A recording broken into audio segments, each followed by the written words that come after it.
자, 안녕하십니까. 한 주 만에 또 뵙습니다. 오늘 244페이지 할 차례입니다. 공인중개사법령 중에서 이제 오늘 부분이 이제 마지막 부분이 되는데, 244쪽에 있는 공인중개사 협회입니다. 줄여서는 그냥 협회라고 표현합니다. 협회. 협회라는 것은 개공들이 만든 단체죠. 개공이 만든 단체. 개공이 만든 단체. 그런데 개공이 만들어서 뭐하냐? 만나서 뭐 여러 가지를 얘기하겠죠. 그러면 만나서 대화도 나누고 하려면은 모든 개공이 다 대화할 수 있는 건 아니고, 개공 중에서도 법인이 아닌 개공만이 협회를 만들 수가 있습니다. 법인이 아닌 개공은 결국 공개공과 부개공을 말하는 거죠. 법개공은요. 법개공은 협회라는 친목단체 만들 수가 없죠. 법인이기 때문에, 즉 자연인이 아니기 때문이죠. 그래서 공개공과 부개공이 만든 단체인데, 이 협회는 설립 등기해야지만 돼요. 그래서 등기하지 않으면 협회로 인정하지 않습니다. 그래서 개공 등이 왜 친목단체인 협회를 왜 만드는지, 이 만드는 목적이 있어요. 그게 바로 255쪽에 넘어가면 바로 협회를 만든 설립 목적이 있습니다. 245쪽. 245쪽. 협회를 설립한 목적이 있어요. 즉 한번 읽어볼까요? 협회 설립에서 설립 목적. 개업 공인중개사인 공인중개사. 공인중개사인 개업 공인중개사를 말하죠. 가로 열고 부칙 6조 2항 규정에 의하여 이 법에 의한 중개사무소의 개설 등록을 한 것으로 보는 자를 포함한다. 가로 닫고는 결국 공개공과 부개공은 그 말이죠. 그 자질 향상 및 품위 유지와 중개업에 관한 제도의 개선 및 운영에 관한 효율적 수행을 위하여 공인중개사협회를 설립할 수 있다. 협회 설립하는 목적이 시험에 나오진 않습니다. 그냥 친목단체구나 이렇게 이해하면 되는데, 공개공과 부개공은 그들의 자질을 향상시키기 위해서, 자질 향상을 위해서, 또한 그들의 품위를 유지하기 위해서, 세 번째는 중개업에 대해서 중개업에 대한 제도를 좀 개선하기 위해서, 네 번째는 중개업에 대한 업무의 효율을 좀 효율적 수행을 위해서, 이것이 자질 향상, 품위 유지, 제도의 개선, 업무의 효율적 수행, 이런 목적으로 협회를 설립할 수 있습니다. 설립할 수 있다는 것은 설립해도 되지만 설립하지 않아도 된다, 상관없다 그 말이죠. 또한 협회 설립 만드는 것 자체가 자유이고, 협회 가입하는 것 또한 자유입니다. 그래서 협회 설립과 협회 가입은 임의주의다. 강제에 설립할 것도 아니고 강제로 가입하는 것도 아니다. 또한 협회를 법인으로 된다. 그래서 양가로 본 협회 법적 성격에다가 별표를 써요. 협회는 법인으로 한다 했습니다. 협회는 법인으로 한다. 즉 설립 등기해야지만 협회로 인정한다 그 말이죠. 중요하니까 알아두세요. 근데 이 협회는 법인인데, 즉 등기가 된 단체인데 어떤 성격을 갖고 있냐? 협회는 비영리 목적입니다. 친목단체이기 때문에 비영리 목적의 사단법인의 성격을 갖고 있는 거죠. 사단법인. 이런 목적 갖고 있습니다. 본래 여러분들이 민법에서 공부할 때 참고적으로, 이거는 이제 아마 그 민법 첫 시간에 배웠던 내용일 텐데요. 참고적으로 사람은 자연인과 법인으로 나눠진다 했었죠. 자연인과 법인. 근데 자연인은 살아있는 생명체이기 때문에 어머니 뱃속에서 출생을 하는 순간 그때부터 사람으로 인정받는다. 이게 사람으로 인정받는다는 것은 인격을 취득한다 그 말이죠. 인격을 줄여서는 인이라고 한 거잖아요. 예. 인격을 취득한다는 것은 권리와 의무의 주체가 된다 이거죠. 그리고 사망을 하게 되면은 인격이 상실되는 거죠. 즉 권리와 의무의 주체에서 상실된다 그 말이죠. 근데 법인은 자연적으로 사람이 된 게 아니라 법에서 요런 요건을 갖추면 사람으로 인정하겠습니다라고 한 거죠. 그래서 법에서는 일정한 모임을 결성한다. 그 다음에 그 모임에 대해서 등기를 한다. 그러면 그때부터 사람으로 인정하겠다는 거죠. 근데 이 법인은 설립한 목적이 왜 설립을 했느냐? 둘로 나눠지죠. 돈을 벌 목적이면 영리 목적, 돈 벌 목적이 아니면 비영리 목적이라고 하겠죠. 그러면 영리 목적으로 설립된 그러한 법인체를 우리는 영리법인, 영리법인은 대표적으로 상법에 규정되어 있는 회사 등이 여기가 되겠죠. 그래서 상법에 규정되어 있는 회사 등이 여기에 해당된다 이거네요. 주식회사, 유한회사, 합자회사, 한명회사, 유한책임사업, 유한책임회사 등이 여기에 해당되겠죠. 근데 돌모 목적이 아니면 비영리법인이라고 해요. 비영리법인은 우리 이제 민법에서 많이 규율하고 있죠. 민법 등에서 규율하고 있습니다. 예, 민법 등에서. 근데 민법 등에서 규율하고 있는 비영리법인은 두 가지 법인으로 나눠지죠. 설립 등기할 때 재산을 출연을 해야 되느냐, 재산 출연을 하지 않아도 등기하느냐에 따라서 재산을 출연해야 해야 되는 거예요. 그리고 재산에 대해서 등기해 주는 것을 우리는 재단법인이라고 부르죠.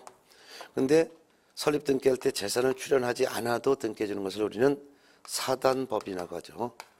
그래서 사단법인, 재단법인 나눠져요.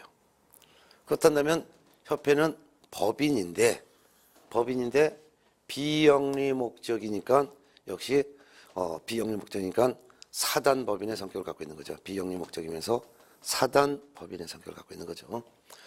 본래 비영리 목적의 사단법인을 설립할 때는 민법에서는 설립 등기하기 전에 먼저 허가관청에 허가를 받아야 됐었죠. 허가. 네.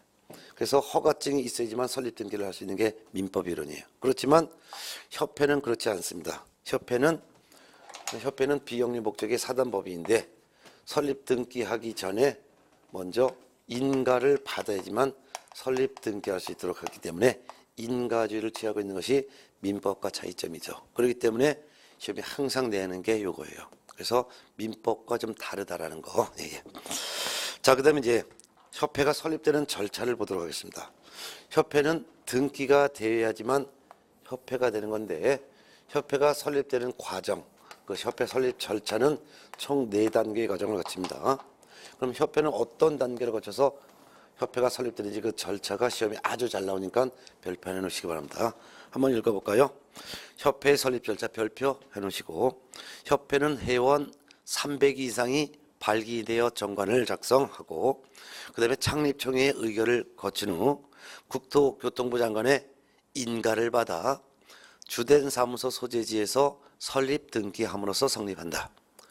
여기서 과정이 4단계가 나죠. 협회는 300인 이상이 발기인이 되어 정관을 작성하고 그 다음에 창립총회의 의결을 거쳐 그 다음에 국토교통부 장관의 인가를 받은 후 그 다음에 설립 등기함으로써 협회는 성립된다 그 말이죠. 예, 이런 4단계 과정.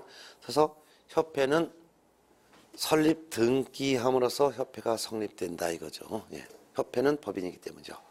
자, 이 4단계 과정을 순차적으로 하나하나씩 보도록 하겠습니다. 그럼 첫 번째, 발기인 모임을 만들어야 되겠다. 발기인이 모여야 되겠죠. 친목단체 모이는 거니까 야 우리 모임 하나 만들자 이렇게 발기인이 모여야 돼요. 근데 이 발기인 숫자가 300명 이상의 개공이라고 하는 회원이 모여서 발기인을 만들어야죠. 그래서 회칙을 만드는 거예요. 회칙을 정관이라고 하죠. 그래서 300인 이상이 발기인이 되어 회칙을 만든다. 정관을 만든다. 그 다음에 두 번째 단계가 바로 이제 창립총회를 여는 거예요. 이 창립총회에서 이 정관에 대해서 동의를 받아야 되는 거예요.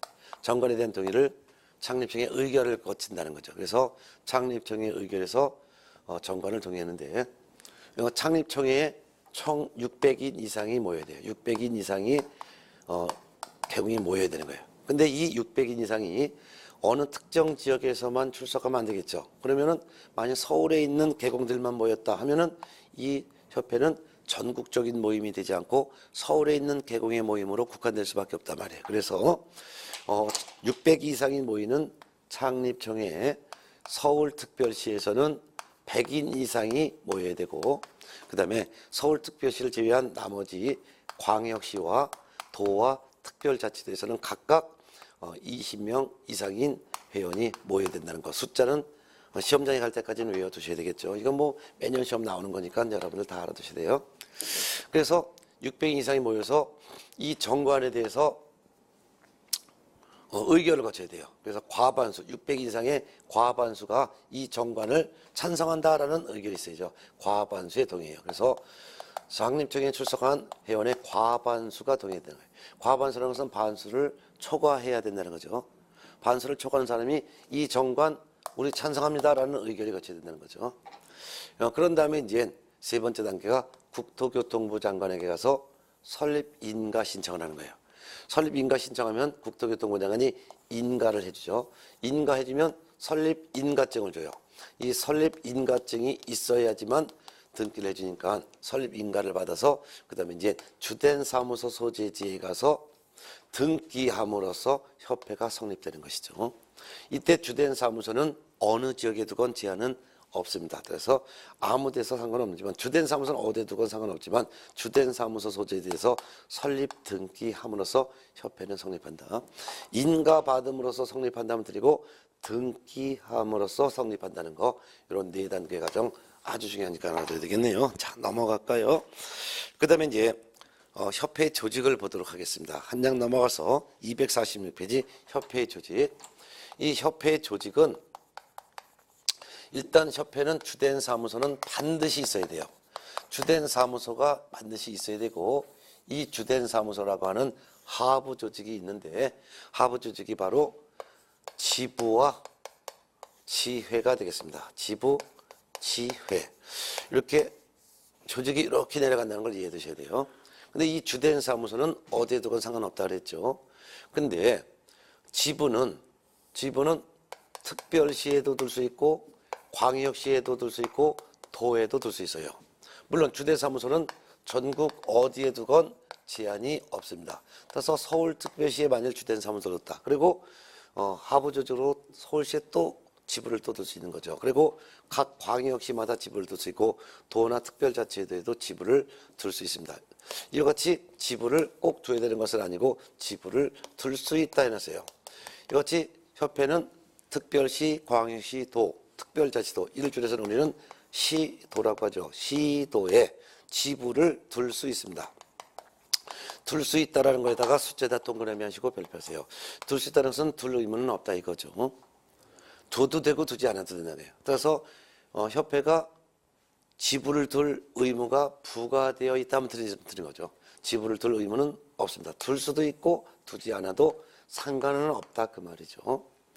또한 이 특광도라는 지부라는 조직 밑에 별도의 하부 조직으로 지회를 또한 둘 수 있어요. 지회는 시, 군, 구에 지회를 둘 수 있습니다. 둘 수 있다. 이것도 둘 수 있다 그랬으니까 둘 의무는 없고 두어도 되고 두지는 않아도 상관없다 이거죠. 이때 시군구라는 것은 특별시, 광역시를 제외한 나머지 시를 말하죠. 나머지 시, 즉 특별시, 광역시가 아닌 일반시, 그 다음에 군, 구에 별도로 지부를 둘 수 있습니다. 자, 이와 같이 주된 사무소는 반드시 두어야 합니다.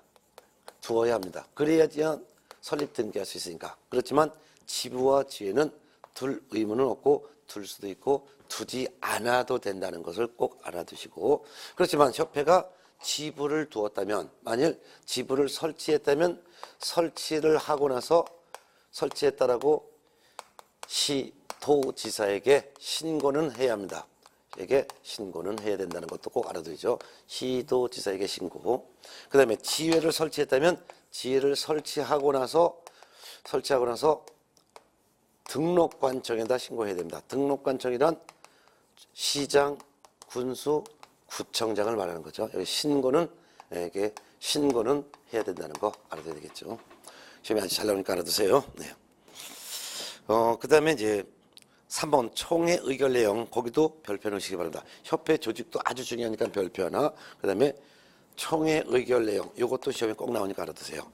총회라는 것은 회원 전원으로 구성된 최고의사 결정기구를 말합니다. 지금 협회가 지금 현재 한국공인중개사협회라는 협회가 있는데 이 회원 전체가 모여서 회의하는 것을 총회라고 합니다. 그러면 총회 한번 모이면은 몇만 명이 모이는 거예요. 몇만 명이 모이는 거예요. 근데 총회에서 회의를 해서 의결이 이루어집니다. 총회에서 의결된 사항은 이거 지체 없이 국토교통부 장관에게 보고해야 됩니다. 이때 국토교통부 장관에게 보고를 해야 되는데 이 보고 시기가 아주 중요합니다. 보고는 의결된 사항은 지체 없이 보고해야 됩니다. 지체 없이 보고해야지 10일 이내 보고해야 된다느니 5일 이내 보고해야 된다니 이런 날짜가 나오면 틀리다는 거 아주 중요하니까 알아두셔야 합니다. 네. 자, 그다음에 협회 업무를 보겠습니다. 그러면 협회가 주된 사무소 지부 지회를 뒀을 때 이 협회가 하는 업무는 어떤 업무를 할 수 있냐? 협회의 업무는 크게 보면은 고유 업무와 수탁 업무로 나눠볼 수 있습니다. 고유 업무라는 것은 협회 설립 목적 달성을 위해서 필요한 업무를 고유 업무라고 하고, 수탁 업무라는 것은 국가가 하는 일을 협회가 위탁받아서 대신하는 업무를 수탁 업무라고 표현합니다. 우리가 지난주에 업무 위탁이라는 공부했죠. 그래서 교육 업무나 또는 공인중개사 시험 업무를 하청 줄 수 있다는데 하청이 바로 위탁이라는 거죠. 그래서 국가로부터 위탁을 받아서 대신할 수도 있다 이거죠. 그래서 협회 고유 업무가 뭐고 수탁 업무가 뭔지 이게 시험에 나온 건 아니고 그냥 협회 고유 업무란 협회 설립 목적을 달성하기 위해서 달성할 목적으로 하는 업무를 전부 다가 우리는 고유 업무라고 합니다. 그러면 고유 업무 한번 보겠습니다. 교재 246페이지 양가를 본 협회의 업무 구분 1번 고유 업무 협회는 설립 목적 달성을 위해서 다음의 업무를 할 수 있다. 그래놓고 247페이지 쭉 있는데 이거 외우는 거 아닙니다. 그냥 이런 업무가 있다 이렇게 보면 되는 거예요. 첫 번째는 회원의 품위 유지를 위한 업무도 할 수 있다. 두 번째는 부동산 중개 제도를 개선하고 연구하는 업무도 할 수 있다. 세 번째는 회원의 자질을 향상시키기 위해서 교육시키고 연수시키는 업무를 할 수 있다. 네 번째는 회원의 윤리 현장을 제정해서 실천을 하는 업무도 할 수 있고, 다섯 번째는 부동산 정보 제공에 관한 업무도 할 수 있습니다. 부동산 정보 제공에 관한 업무란 거래 정보 사업을 말하죠. 지금 현재 협회가 국토교통부 장관으로부터 지정을 받아서 부동산 거래 정보 사업을 할 수 있지요. 그래서 지금 현재 협회가 거래 정보 사업하고 있습니다. 그래서 부동산 정보 제공에 관한 업무란 부동산 거래 정보망을 설치 운영하는 정보 사업도 할 수 있고, 여섯 번째는 제42조 규정에 따른 공제 사업 할 수 있습니다. 공제 사업이라는 것은 보험 사업인데 보험회사가 아닌 자가 보험회사와 똑같이 보험 사업을 하는 것을 공제 사업이라고 하죠. 그래서 그럼 현재 공제 사업도 하고 있습니다. 그런데 이 공제 사업은 비영리 사업으로서 회원 간의 상호 부조를 목적으로 하고 있습니다. 그 밖에도 이 1, 2, 3, 4, 5, 6 말고 또 있어요. 협회 설립 목적 달성을 위해서 필요한 업무. 자, 그렇다면 그 밖에가 몇 마디나 있다면 6가지 업무에도 그 밖에 기타 등등 할 수 있다는 거죠. 결국 협회가 할 수 있는 고유 업무는 특별한 제한이 없고 단 한 가지는 못합니다. 중개업을 못하는 거죠. 협회는 개공 등이 만든 단체일 뿐 협회 명의로 별도로 중개사무소 등록을 한 것은 아닙니다. 그래서 협회는 중개업을 할 수 없을 뿐 나머지 업무는 하고 싶은 거 다 할 수 있다라고 하면 되는 거예요. 그러니까 협회 고유 업무를 외우는 것은 바보스러운 짓이죠. 중개업만 못하고 나머지는 다 할 수 있다 이렇게 해두시는 게 낫죠. 그 다음에 수탁 업무. 국가로부터 위탁받아서 2가지 업무를 할 수 있습니다. 첫 번째는 교육 업무 중에서도 실무교육, 직무교육, 연수교육 3가지 업무를 위탁받아서 할 수 있고, 두 번째는 공인중개사 시험 시행이라든가 또는 자격증 재발급 이런 데 대한 업무를 위탁받아서 할 수 있죠. 네. 그 다음에 협회 공제사업에 대해서 별도로 보도록 하겠습니다. 협회 공제사업 많은데요. 이 고유 업무 중에서도 그래서 대표적인 것이 바로 협회가 공제사업을 할 수 있는데 이 공제사업에서 별도로 한 문제를 출제합니다. 지금까지 설명드린 데서 한 문제가 출제되고 공제사업에서 별도로 한 문제가 출제가 되죠. 그러면 공제사업도 책을 통해서 정리하도록 하겠습니다. 반가를 본 공제사업의 임의성. 임의성이라서는 해도 되고 하지 않아도 된다 이거죠. 읽어보겠습니다. 협회는 개업공인중개사의 재선적 손해배상 책임을 보장하기 위해서 공제사업을 할 수 있다. 즉 협회는 보험회사와 똑같은 보험사업을 할 수 있다 그 말이죠. 그런데 이 공제사업은 비영리사업으로서 회원 간의 상호부조를 목적으로 합니다. 자, 그런데 반가로 1번 공제사업의 범위라고 있는데 거기다 별표 하나 해놓을까요? 공제사업의 범위란 보험사업을 하는 내용이 되겠습니다. 그래서 보험사업하는 내용, 어떤 사업을 보험사업을 하느냐. 1번 박스 제30조 규정에 따른 손해배상 책임을 보장하기 위해서 공제기금을 조성하고 공제금 지급하는 사업이죠. 공제기금을 조성한다는 것은 공제료를 받는단 말이고, 또한 모아진 공제료를 모아서 이를 가지고 배상해 주는 게 바로 공제금 지급이죠. 그 다음에 2번 공제사업에 부대되는 업무로서 공제규정으로 정하는 업무. 즉 공제규정이라는 것은 보험약관인데요. 보험약관에서 별도로 할 수 있다라고 약관에 규정되어 있다면 약관에 규정되어 있는 별도의 업무도 할 수 있다 그 말이 되겠죠. 자, 그러면 보험약관을 공제규정이라고 하는데 바로 밑에 공제규정이 나와 있습니다. 공제규정을 제정해서 승인이 돼요. 협회는 손해배상 책임을 보장하기 위해서 공제사업을 할 수 있는데, 공제사업을 하고자 할 때는 먼저 공제규정을 제정하여 국토교통부 장관의 승인을 얻어야 하며, 공제규정을 변경하고자 할 때도 또한 미리 장관의 승인을 얻어야 합니다. 즉 보험사업 하려면 먼저 보험약관을 미리 만들어서 이 보험약관대로 보험사업하겠다라고 국토교통부 장관의 승인을 얻은 다음에 공제사업을 해야 되고, 공제사업 공제규정을 변경하고자 할 때, 예를 들면 공제료를 인상하고자 할 때는 사전에 국토교통부 장관의 승인을 얻어서 공제료를 인상해야 된다 그 말이죠. 한 장 넘어가면 공제 규정의 내용이 있습니다. 248페이지 공제 규정의 내용은 그 밑에 박스에서 1, 2, 3 세 가지가 바로 공제 규정의 내용이죠. 즉 보험약관에 들어갈 내용이 바로 공제 규정의 내용인데, 1번 공제 계약에 관련된 내용이 보험약관에 들어가야 됩니다. 즉 어떤 경우에 협회가 공제 책임을 지겠다. 그 다음에 공제금 공제료, 즉 보장하는 금액의 몇 %를 공제료를 받아서 어떤 경우에 공제금으로 배상해 주겠다. 그리고 공제기간, 공제금의 청구와 지급 절차, 구상 및 대위권, 공제계약의 실효, 그 밖에 공제계약에 필요한 사항을 공제 규정에 정해야 됩니다. 이 경우 공제료는 공제사고 발생률, 공제금 지급액, 보증보험료 여러 가지를 종합적으로 고려하여 공제를 정하도록 하고 있는데, 지금 현재는 공제료는 보장해 주는 금액의 0.198%가 공제료로 책정되어 있지만 이 공제료는 불변이 아니라 변동될 수 있죠.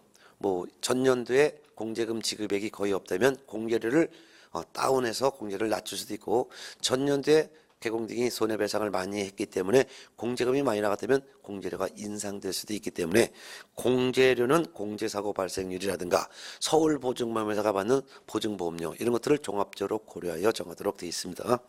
그래서 보험약관이라는 공제규정에는 어떤 경우에 공제료를 어떻게 받아서 어떻게 배상해주고 구상권 행사한다, 이런 내용이 공제계약 내용으로 들어가 있어야 된다는 것이고, 두 번째 회계기준인데요. 회계기준은 공제사업을 손해배상기금과 복지기금으로 구분하여 각 기금별 목적 및 회계원칙에 부합되는 세부 기준을 정합니다. 그 말은 협회가 1년에 약 공제료를 한 200억 정도 이렇게 받게 되는데, 200억 원 정도 받는 이 공제료를 둘로 회계장부를 나눈다 이거죠. 하나는 개공을 대신해서 배상해주는 손해배상기금으로 운영하고, 일부는 개공의 복지기금으로 운영하고, 이렇게 손해배상기금과 복지기금 둘로 구분하여 운영하는데 이에 부합하는 세부 기준도 별도로 정하죠. 세 번째는 책임준비금 적립비율. 그거 중요하니까 별표 해놓을까요? 책임준비금 적립비율이라는 것은 어느 날 갑자기 손해 발생 행위가 많아서 한꺼번에 공제금을 받으러 수천 명이 달려온단 말이에요. 그러면 협회에서 받은 공제금이 없을 수도 있단 말이에요. 그런 걸 대비해서 언제든지 배상해달라고 하면은 언제든지 배상해 줄 수 있도록 비상금을 마련해야 된다는 건데요. 최소한도 받은 공제료 수입액의 100분의 10 이상을 적립해놔야 됩니다. 읽어보겠습니다. 책임준비금 적립비율을. 책임준비금 적립비율은 공제사고 발생률, 공제금 지급액 등을 종합적으로 고려하여 정하되, 공제료 수입액, 즉 받은 공제료 수입액의 100분의 10 이상으로 정해야 된다. 최소한도 언제든지 공제료 받은 거에 100분의 10 이상은 꼭 남아 있어야 된다 이거죠. 잔고에 남아 있어야 된다 이거죠. 그래야지만 의뢰인이 언제든지 손해배상해 달라고 하면은 줄 수 있게 한 거죠. 여기서 포인트는 공제료 수입액의 100분의 10이지 협회 총 수입액의 100분의 10 이상 하면 틀리다는 것을 유념하셔야 합니다. 협회는 지금 현재 공제 사업을 하면서도 한 200억 원 정도 공제료 수입이 들어오고, 협회가 부동산 거래 정보 사업을 하면서도 또한 많이 돈이 한 몇십억 몇백억 들어오고, 여러분들이 나중에 개공이 됐을 때 협회에 가입을 해도 되고 가입하지 않아도 되는데, 가입하게 되면 협회 가입 등록비가 아마 50만 원 정도 되는 걸로 알고 있거든요. 그러면 협회 1년에 뭐 10,000명만 가입한다 해도 50억 원이라는 협회 가입비를 받고 있고, 매월 5,000원씩인가 또한 회비를 또 받고 있어요. 그러면 한 명당 5,000원씩 10만 명으로부터 매달 받으면 그것만 해도 1년만 해도 한 60억 되는 거잖아요. 그러니까 협회는 공제료를 받는 것도 몇백억, 또한 부동산 거래 정보 사업 하는 것도 또 몇십억, 회비 받는 것도 또 몇십억, 엄청나게 돈이 들어온다 이거예요. 그뿐만 아니라 협회가 실무 교육을 대신 실시하면서 교육비도 대신 받고, 돈이 넘치고 넘칠 거예요. 그렇지만 협회가 공제 사업을 하면서 손해배상을 보장하기 위해서 비상금 적립하는 것은 협회 모든 수입액의 100분의 10 이상을 적립하는 것이 아니라 공제료 받은 거에 100분의 10 이상을 적립해야 된다라고 정확하게 이해해 두셔야 되겠죠. 또한 동그라미 4번 공제사업의 관리 및 책임준비금 전용인데요. 협회는 공제사업을 거기다 불편하세요. 협회는 공제사업을 다른 회계와는 구분하여 별도의 회계로 관리해야 되고, 또한 책임준비금을 다른 용도로 사용하고자 할 때는 미리 국토교통부 장관의 승인을 얻어야 합니다.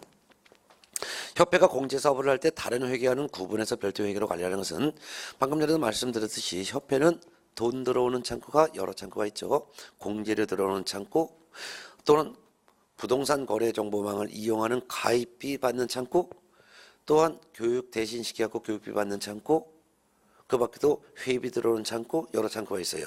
그렇지만 이 공제료는 다른 돈과는 섞이지 않게 구분해서 관리를 해야 되고, 또한 아까 책임준비금은 받은 공제료 수입의 100분의 10 이상을 적립하라 그랬죠. 근데 이 책임준비금을 다른 용도로 사용하려면 미리 장관의 승인을 얻어야 된다는 거 알아두셔야 되죠. 또한 4번 재무 건전성 유지인데요. 협회는 공제금 지급 능력과 경영의 건전성을 확보하기 위해서 여러 가지 재무 건전성 기준을 지켜야 됩니다. 그 박스에 보니까 1번 자본에 대한 적정성, 2 자산에 대한 건전한 운영, 세 번째 유동성 확보. 유동성 확보라는 것은 현금을 언제든지 갖고 있어야 된다 그 말이죠. 일정 비율의 현금을 비축해야 된다. 뭐 이런 것들에 대한 재무 건전성 기준을 지켜야 되죠. 그 재무 건전성 기준 중에서 맨 밑에 박스에 보면 1번 지급 여력 비율은 100분의 100 이상을 유지할 것. 요거 밑줄 치고 별표하세요. 시험 잘 나와요. 자, 이거 뭐냐면 지급 여력 비율이라는 것은 돈을 공제금으로 배상할 수 있는 그런 여력을 유지하라 이거죠. 근데 100분의 100 이상이라는 것은 분모의 100은 전년도에 공제금으로 지급한 금액을 말하고요. 분자에 있는 100은 지금 비축하고 있어야 될 금액을 말합니다. 즉 전년도에 만일 100억 원을 공제금으로 배상했다면 올해도 최소한 100억 원으로 배상할 것이 예상되기 때문에 전년도에 배상해준 그 돈만큼은 올해도 비축을 하고 있어야 된다. 그게 바로 지급 여력 비율은 100분의 100 이상 유지하라는 거죠. 그래서 최소한도 전년도에 배상해준 돈 금액 이상만큼을 유지를 하고 있어야 된다는 개념을 이해하셔야죠. 자, 오른쪽에 교재 249페이지 위에 있는 박스 내용은 안 보셔도 되고, 동그라미 5번 운용실적 공시보다 별표 해놓으실까요? 시험에 잘 나오니까. 운용실적이라는 것은 사업실적을 말합니다. 1년간 공제료를 총 얼마 받았는데 공제금으로 총 얼마를 배상했고 지금 책임준비금 얼마를 적립해놨고 지금 현재 잔액은 얼마가 남았다. 이런 1년간의 사업실적 및 1년간의 결산 대차 대조를 우리는 운용실적이라는 거예요. 읽어보겠습니다. 협회는 매년도의 공제사업 운용실적을 일간신문 협회보, 점이라는 것은 또는이라는 뜻이죠. 일간신문 또는 협회보 등을 통해서, 협회보라는 것은 협회신문이에요. 공제개혁자에게 공시해야 한다. 즉 매 회계연도 종료 3월입니다. 3월 3개월 이내에 일간신문 또는 협회보에 1년간의 사업 시작을 공시하고, 그 다음에 협회 홈페이지에, 인터넷 홈페이지도 게시해야 된다. 여기서 3개월 이내라는 걸 알아두셔야 돼요. 1년간의 사업 실적은 매 회계연도 종료되고 3개월 내에 사업 실적 공시하라. 뭐 신문 등을 통해서 또는 협회 신문 통해서 1년간의 결산, 요약, 대차, 대조표, 손익계산서, 감사보고서, 공제를 수입액 얼마인데 공제금 얼마 지급했고 책임준비금은 얼마를 적립했다. 그 밖에 공제사업 운영과 관련된 참고적으로 알아둬야 될 사항 등에 대해서 돈을 낸 개공 등이 알 수 있도록 이를 공시해야 된다는 거죠. 예. 그 다음에 동그라미 6번 공제사업 검사를 보겠습니다. 중요하니까 별표일까요? 금융감독원장은 국토교통부 장관의 요청이 있는 때는 공제사업에 관한 검사할 수 있습니다. 공제사업에 관한 검사라는 것은 회계장부 검사를 말합니다. 회계장부는 국토교통부 장관이 할 실력이 안 됩니다. 그래서 회계장부를 볼 실력이 있는 금융감독원장에게 장관이 요청하면 금융감독원장은 장관의 요청이 있는 경우에 한해서 공제사업을 검사할 수 있는 거죠. 예. 그 다음에 동그라미 7번 개선 명령 등의 조치도 별표해 놓으실까요? 국토교통부 장관은 협회의 공제사업 운영이 적정하지 않거나 자산 상황이 불량하여 공제사고 피해자 및 공제가입자 등의 권익을 해칠 우려가 있다고 인정되면 이런 거 해봐라라는 조치를 명령할 수 있습니다. 이때 조치는 잘 해봐라라는 개선 등의 조치를 명령할 수 있는 것이지 공제사업에 대한 중단을 명령할 수는 없습니다. 그래서 옆에 공제사업의 중단 명령 X 써놓으세요. 공제사업의 중단 이런 거는 할 수 없죠. 예. 한 장 넘어가겠습니다. 동그라미 8번 공제사업 운영위원회를 보겠습니다. 공제사업 운영위원회 읽어보면은 공제사업에 관한 다음의 사항을 심의하고 업무 집행을 감독하기 위해서 협회 운영위원회를 둔다라는 것은 반드시 두어야 된다는 거죠. 왜 반드시 두어야 될까요? 1년간 협회가 공제료를 200억 정도를 받아서 이 돈을 가지고 개공이 중개사고 발생했을 때 대신 공제금을 배상하고 그 다음에 배상해 준 돈을 다시 개공에게 뺏어와요. 구상권 행사해. 그렇기 때문에 협회는 돈이 넘칩니다. 그러니까 협회 임원들이 이 돈을 흥청망청 쓸까봐 이를 감독하기 위해서 운영위원회를 무조건 두도록 했다 그 말이죠. 자 그러면 그 중에 디귿번 중간에 보면 디귿번 구성을 보시기 바랍니다. 위원 공제사업에 대한 운영위원회 위원, 공제사업 운영위원회 위원은 협회 임원도 될 수 있고 중개업, 법률, 회계, 금융, 보험, 부동산 분야의 전문가들도 운영위원회 위원이 될 수 있고 그 밖에 관계 공무원도 될 수 있고 그 밖에 중개업에 관련된 이해관계자 이와 같은 사람으로 운영위원회 위원이 구성이 되는데요. 그 숫자는 19명 이내로 합니다. 19명 이내로 한다. 19명을 외워두시기 바랍니다. 그래서 운영위원회의 숫자는 19명 이내 위원으로 된다. 이렇게 보면 되겠습니다. 예. 자, 그 다음에 오른쪽으로 보겠습니다. 오른쪽 261쪽 B번 위원회 임기 거기다가 별표해 놓으시기 바랍니다. 자, 위원회 임기는 2년입니다. 그래서 위원회 임기는 2년에다가 동그라미 하세요. 위원회 임기는 2년으로 하되 1회 딱 한 번 연임할 수 있습니다. 그래서 계속 연임할 수 있다도 아니고 연임할 수 없다도 아니고 위원회 임기는 2년인데 딱 한 번만 연임할 수 있다라고 251페이지 위에서 7, 8번째 줄에 있습니다. 그래서 위원회 임기는 251페이지 8번째 줄 몇 년이다? 2년이다. 근데 딱 한 번 연임할 수 있다. 또한 그 다음 문장 보궐위원회 임기는 전임자 위원회 임기에 남은 기간을 한다. 보궐위원회 임기는 전임자 임기에 남은 기간을 한다는 것은 전임 위원이 중간에 스스로 사임했다면 남은 기간이 새로 위촉된 위원회 임기가 된다. 그 말이 되겠죠. 예. 자, 그 다음에 10번 위원장과 부위원장 위원회는 19명 이내의 의원으로 구성되는데요. 위원장과 부위원장 1명을 둡니다. 19명 위원 중에서 위원장, 부위원장을 따로따로 1명을 둔다 이거예요. 그러면 위원장, 부위원장을 포함해서 19명이라는 뜻이고, 위원장과 부위원장은 그 위원 중에서 서로 추천하고 투표합니다. 그래서 그 밑에 위원회는 위원장과 부위원장 각각 1명을 두되, 위원장과 부위원장은 위원 중에서 각각 호선합니다. 호선한다는 것은 지들끼리 투표에서 가장 표 많이 나오는 1등 나오는 사람을 위원장, 2등 된 사람을 부위원장, 이렇게 한다는 뜻이죠. 예.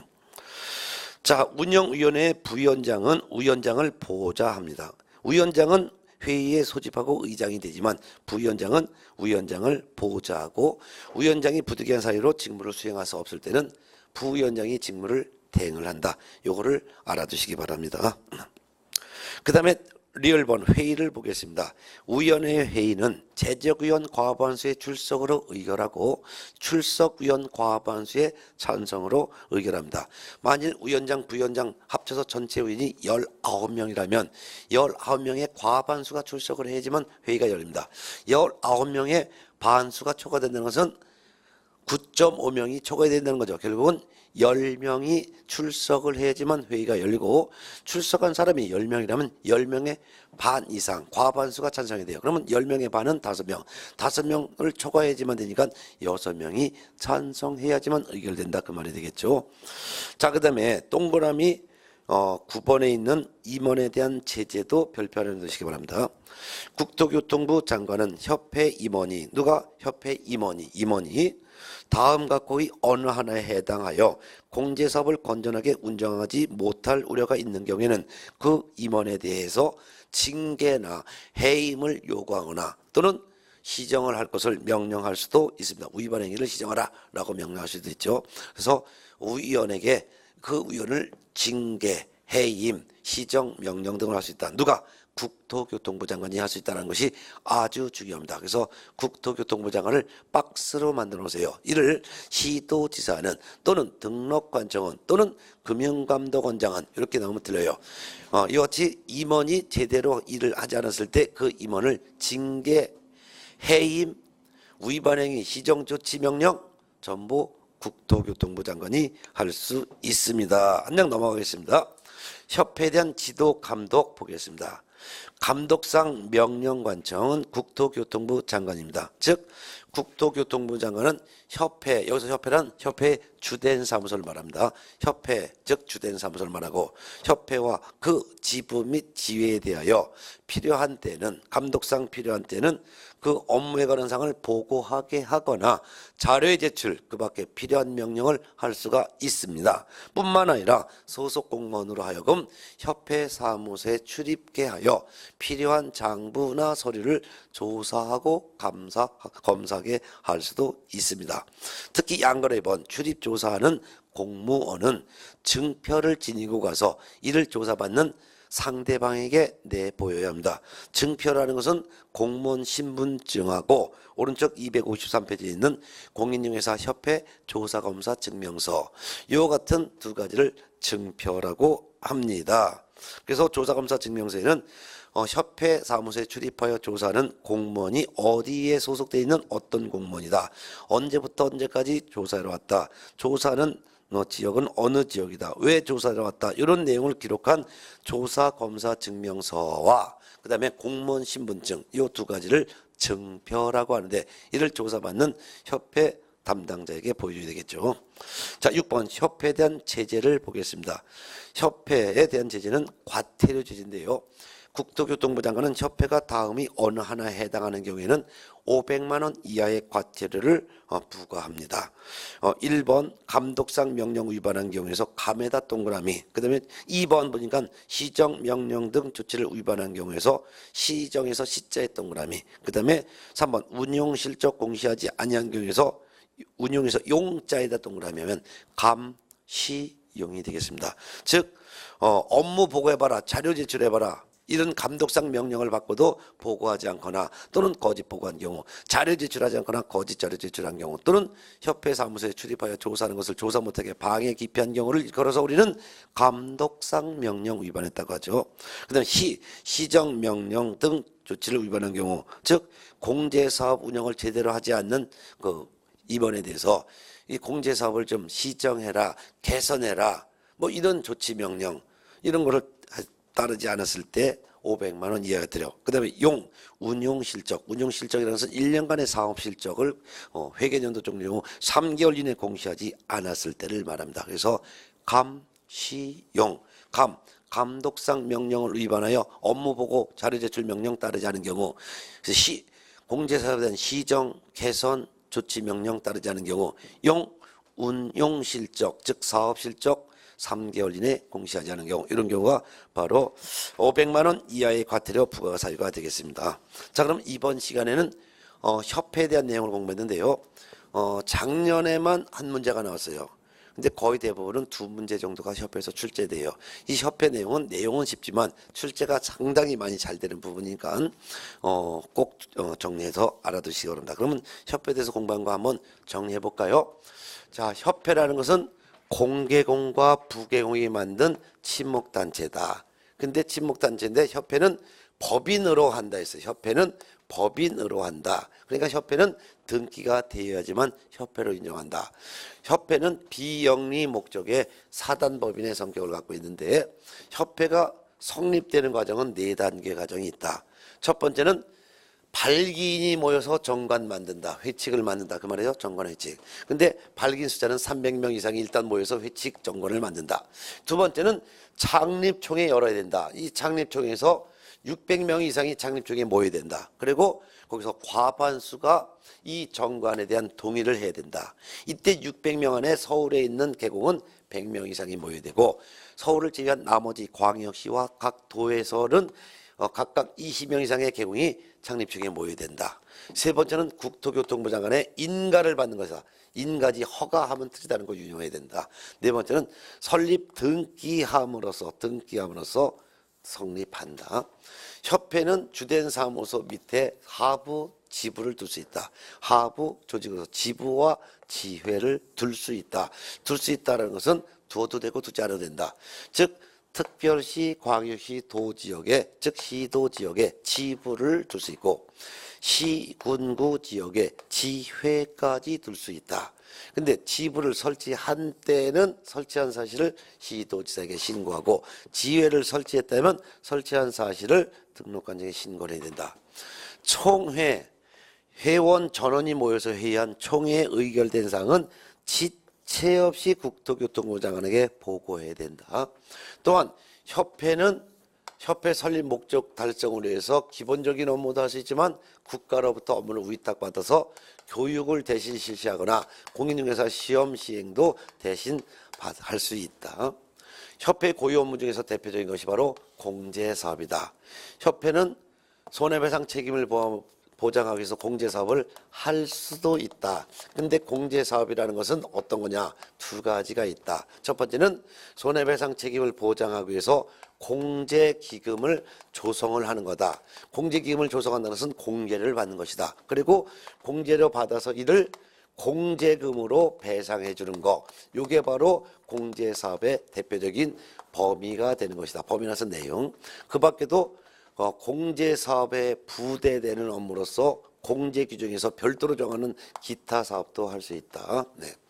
협회가 공제사업을 하려면 먼저 공제규정을 제정하여 국토교통부 장관으로부터 승인을 얻어야 되는 것이다. 공제규정이라는 것은 보험약관을 말하는데, 이 보험약관에는 최소한 3가지 내용이 들어가야 된다. 공제계약에 대한 내용으로서 어떻게 공제료를 내면 어떻게 공제금을 배상해주고, 그리고 구상권 행사하겠다. 그 다음에 회계는 둘로 나눈다. 회계 기준은 손해배상하는 기금과 복지기금, 이렇게 둘로 구분한다. 그 다음에 책임준비금의 적립비율도 정해야 된다. 책임준비금은 비상금인데, 책임준비금 적립하는 비율은 받은 공제료 수입액의 100분의 10 이상으로 정해야 된다. 이런 것들이 공제 규정이다. 이 같은 공제 규정을 정해서 이제 공제 사업을 한다. 공제 사업을 하면서 이 공제 사업을 하면서 이 수익이 생겼을 때 이 공제료는 다른 회계와는 구분하여 별도 회계로 관리를 해야 되고, 요 책임 준비금을 다른 용도로 전용하고자 할 때, 즉 다른 용도로 사용하고자 하려면 먼저 국토교통부 장관의 승인을 얻어야 된다라는 거. 또한 1년간의 공제 사업을 운용 실적이라고 하는데, 이 운용 실적을 공시해야 되는데, 운용 실적 공시는 회계연도 종료 후 3개월 내에 운용 실적 공시해야 된다. 공제 사업에 대한 검사를 할 수 있는데, 이 검사는 국토교통부 장관이 할 실력이 안 되다 보니까 국토교통부 장관의 요청이 있는 경우에 한해서 금융감독원장이 공제사업에 대한 검사를 할 수 있다라는 거. 또한 이와 같은 공제사업을 제대로 하는지 관리하기 위해서 협회에 별도로 협회 산하에 운영위원회를 둔다. 이 운영위원회의 숫자는 전체 19명 이내로 구성을 하는데, 이때 위원장, 부위원장, 위원 합쳐서 총 11명 이내이다. 위원장과 부위원장은 위원 중에서 투표해서 1등, 2등이 결정되는 거다. 운영위원회 위원회 임기는 2년이다. 2년이라는 거, 이런 거 알아두면 좋겠죠. 네. 또한 협회가 제대로 공제사업을 하지 않았을 때는 500만 원 이하의 과태료를 부과하는데, 과태료 부과하는 사유는 세 가지였다. 감, 시, 용. 감독상 명령을 위반하여 업무 보고 등의 명령을 제대로 따르지 않은 경우. 시, 공제사업에 대한 시정 개선 명령 따르지 않은 경우. 용, 운용실적 회계연도 종료 후 3개월 이내 운용실적 공시하지 않은 경우. 이런 경우가 500만 원 이하의 과태료 부과하는 사유다. 이 정도는 최소한도 머릿속에 박아두고서 시험장에 가야 될 내용이었죠. 자, 이번 시간은 이와 같이 협회에 대한 내용에서 두 문제 나온 것을 정리해드렸고, 다음 시간에는 258페이지 7장 지도감독 행정처분 벌칙, 여기서는 최소한도 5문제 정도가 출제가 되는 부분인데, 이 부분은 우리가 지금까지 이 과목 배웠던 내용을 정리하는 거예요. 지금까지 이 공인중개사 법령은 법이기 때문에 해야 된다, 하지 말아야 된다, 이런 걸 공부했는데, 그 해야 된다, 하지 말아야 될 의무를 위반했을 때에 대한 어떤 제재를 갈지 제재사항을 따로 묶어놓은 파트인데 한 5문제가 출제돼요. 쉬었다 하도록 하겠습니다. 쉬었다 볼까요? 예.